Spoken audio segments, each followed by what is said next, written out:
The Zorvak Dominion wasn't used to asking nicely. Their eight-eyed negotiators made an art of intimidation. Arrive in massive warships, glare meaningfully, and request tribute while showing off weapons upgrades. It worked on everyone from the crystalline vessel to the militant Grax hordes. So when human ambassador Ira Green arrived at the Galactic Council smiling and waving like she'd stepped into a neighborhood bake sale, it confused them. Zorvak overseer Kraltox, all mandibles and menace, glared down at her from his 12-meter-tall hover throne. "We demand conflict," he hissed, "to test your resolve, to prove your worth." Green blinked. "You're asking for a fight?" Kraltox puffed up. "Yes, you will lose, but you must comply.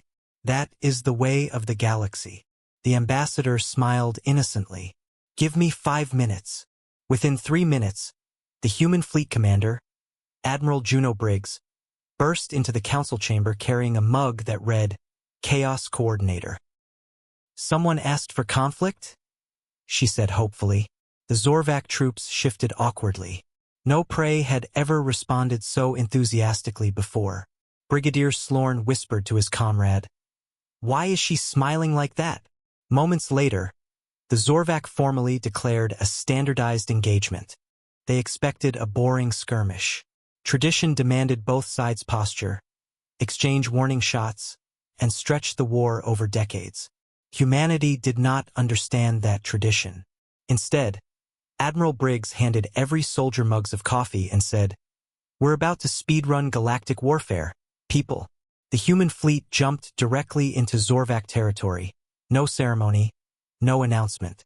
Zorvak sensors detected FTL breaches near their 5th most populated moon.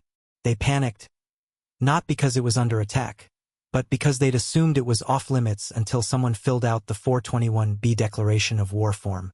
Human Marines kicked in the moon's main gate yelling, "Hello? We heard you ordered violence?" Shocked Zorvak guards dropped their weapons from sheer surprise. One Marine offered them cookies. 3 surrendered in confusion. Back on the throne world, Kraltox breathlessly demanded updates. "How many battles have they engaged?" The reply made his mandibles clatter. "Sir, the humans are already in the palace." Indeed, Admiral Briggs strolled up to his throne wearing sunglasses and munching on a Zorvak snack bar. "So, do we win?" "You have no permission to be here," he screeched. "Ah, see, we're new. Didn't know we needed it," she replied. "Anyway, your citizens offered us lemonade. Very tasty. Good sugar-to-acid ratio." Kraltox sputtered with rage.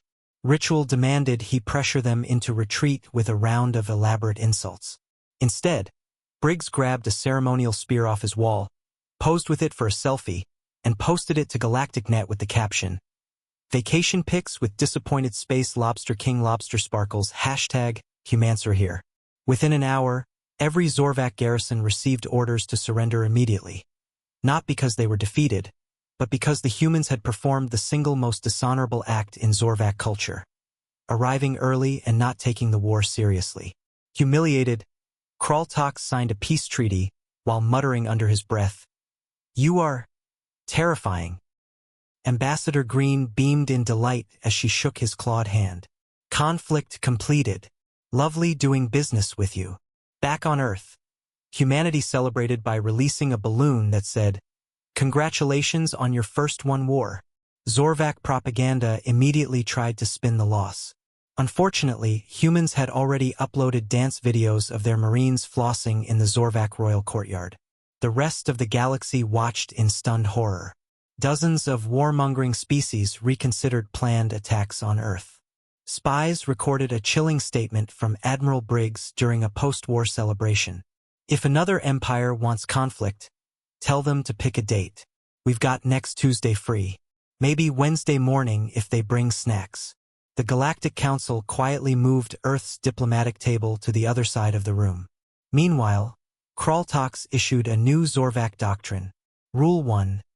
Never demand conflict with humanity. Rule 2. If humanity smiles at you during negotiations, run. Rule 3. They fight like they're inviting you to a barbecue you can't escape.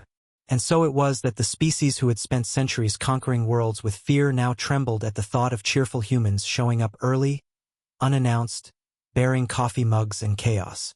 The galaxy had demanded conflict.